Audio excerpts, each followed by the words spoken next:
Welcome to Ghana's Youth President. Thanks for staying with us, even as we're back from the break. My name is Kokuluma. I'm still here. Well, we're ready. The judges are ready. Let's hear some more ideas and policy directions from these young people that you're voting for. Remember, you cannot just watch. Vote. *714 *13# is the code to use. Now, let's go to Republic Cabinet's representative, Mami Opoku Pokia. And now to Yas Santo's Justice Finihas JC. Ladies and gentlemen, we met this, you can call it a cliche, that ladies first. And so we'll start off with Mami Opoku from Republic Cabinet. You have 6 minutes to present your manifesto policy. If you're ready, take it away. Madam Speaker, panel of judges, honorable members, my name is Mami Opoku. I am the Food and Agriculture Minister for the only cabinet that sees to it that supreme power resides in the people, the eminent Republic Cabinet. Madam Speaker, I will commend the current government and the Honorable Minister for Food and Agriculture, Honorable Owusu Efriye Akoto, for the tremendous job done to revive the ministry.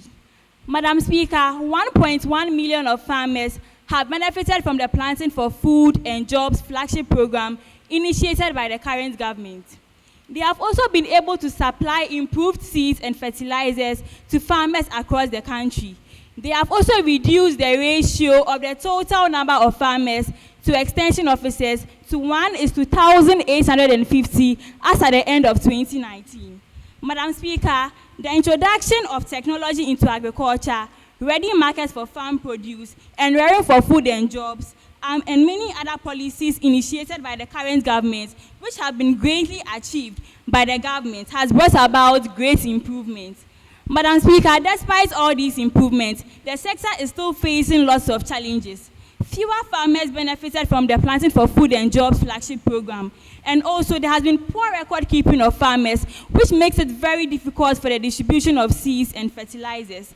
The ratio of farmers to extension officers is still very high due to lesser numbers of extension officers. There has been high costs involved in the acquisition of these new technologies. In carrying out farm operations has also been a challenge that has impaired the development of the sector. Another challenge has been poor efforts in enforcing international standards for producing farm produce to provide ready markets for the agriculture produce in the international market. Madam Speaker, on the ticket of the Republic Cabinet, my president and the other cabinet members, we have brought about 2 solutions to solve these problems the sector is facing.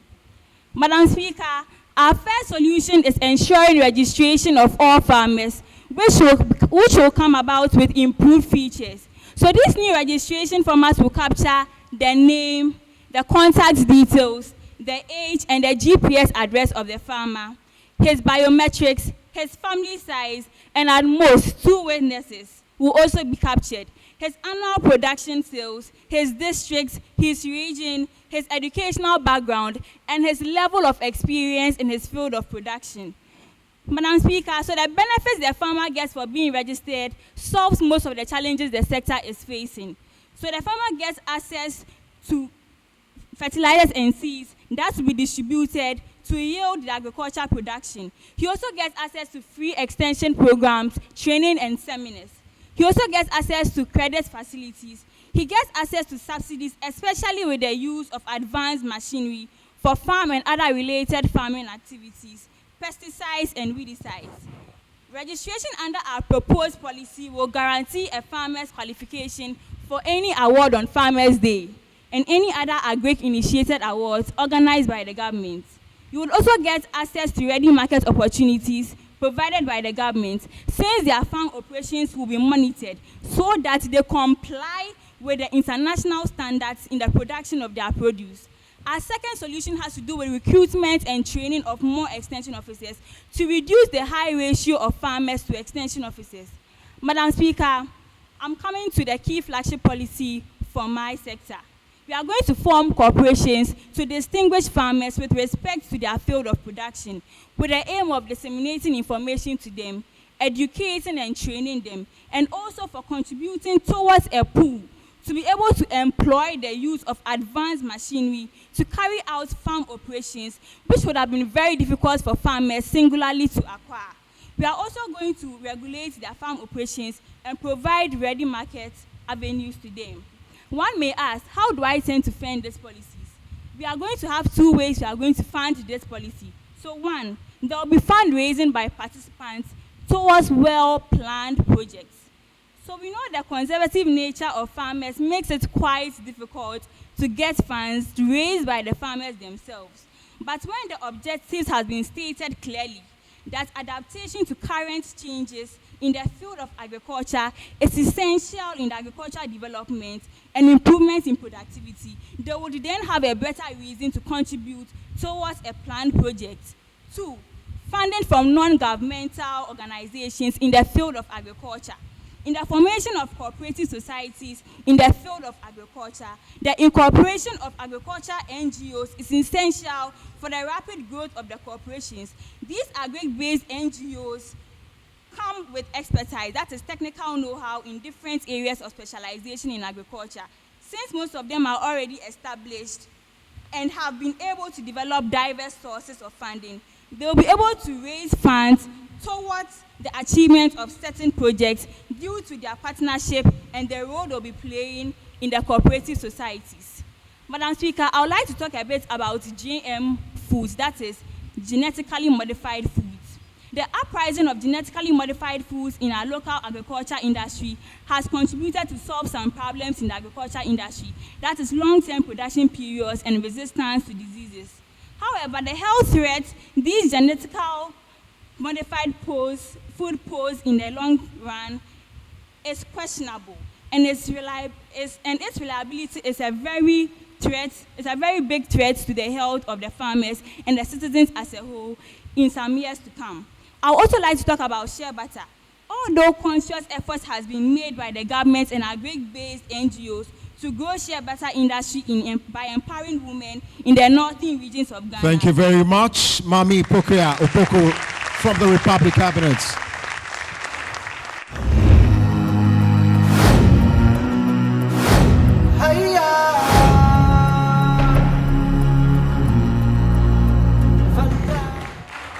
Ladies and gentlemen, 6 minutes for Justice Phineas J.C. Yasantiwa Cabinet. Right Honorable Speaker, panel of judges, members of parliament present, ladies and gentlemen, all protocol duly observed. I'm Justice Phineas J.C., Minister for Forest and Agriculture for Yasantiwa Cabinet. Yasantiwa, the brave and indomitable warrior, and also double as the MP for Gomoa Central constituency. According to the World Bank Organization, agriculture is the engine of growth of every economy. And looking at this, it means we don't have to let our guards down and work greatly towards achieving of this aim. I would first of all like to recommend and thank the President for all the policies he has brought to help boost AGRIC in the country. I would like to thank him for the planting of food and jobs in the country, which is a friendly package to encourage Ghanaians to take planting and take agriculture serious in the country. I would also like to thank him for another policy known as One Village, One Dam, which is to provide farmers with water so that they can grow their crops very well. I would also like to thank the President for the One District, One Factory policy, which will help to transform the agric products into finished or semi-finished goods. Even though the current government has done their best to improve the agric sector, my ministry has aligned the following policies to help make agriculture the best sector in the country. We are first of all going to inculcate agricultural spirit in the people. Ghana is privileged to be blessed with a fertile land, and due to this, we have a lot of work to do to help this country to grow in agriculture sector. So what we are going to do is that we are going to employ national service personnel into the agric sector so that by the time they finish with their national service, they are going to get some basic knowledge or skills so that when they get out from the service, they are going to do something for their own selves, such as poultry farm and other parts of the agriculture.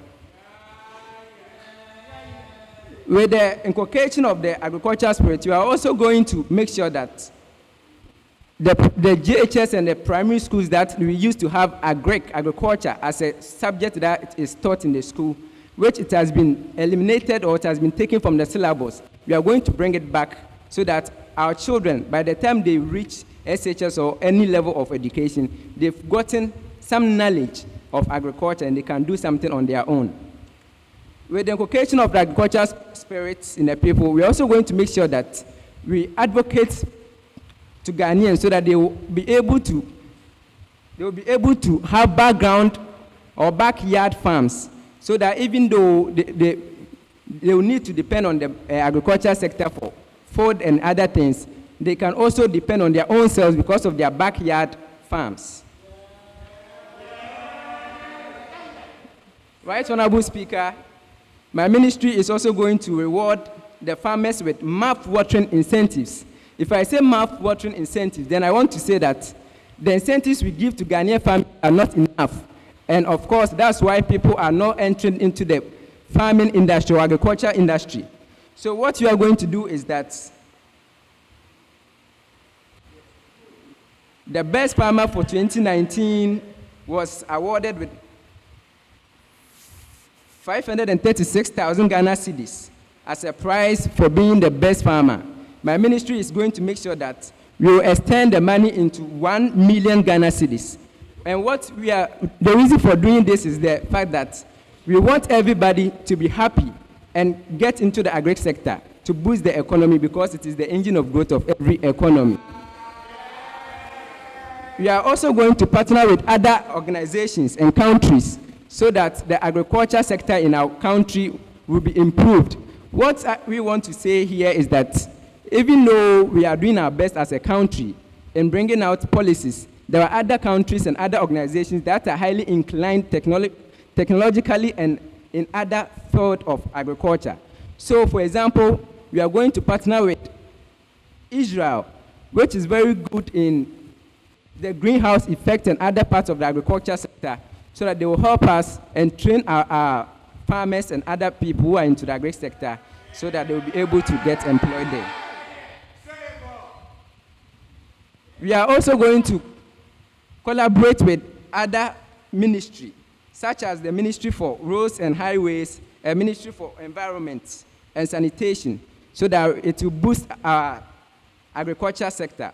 What we are saying is that we are going to collaborate with the AGRIC, we are going to collaborate with the Road Ministry to help us with the transportation of our goods. It is quite sad that the roads of every farmer, or where there are farms available, the roads there are not good, and they are termed as feeder roads. It means we need to do a lot of things to this. Then we are also going to collaborate with the Sanitation Ministry, so that we are going to collaborate with the Sanitation Ministry, so that the such as waters, such as rubbers, polythene bags, and other things that it is making filth in the country, we will collect them, use them for nursing and other parts of the agriculture sector.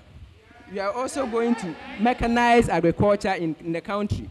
What we want to mean is that we are going to give every constituency at least one tractor, combined harvester, and other farming tools, so that it will help the district or the constituency in their work as follows. We are also going to keep proper records of farmers.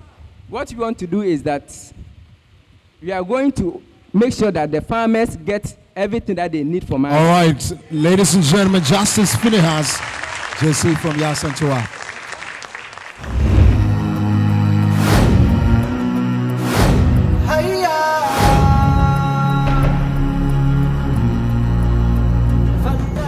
Let's quickly move to the questions, and this time is to Mami Poko Apoku. Let's start off with Dr. Kukubaini.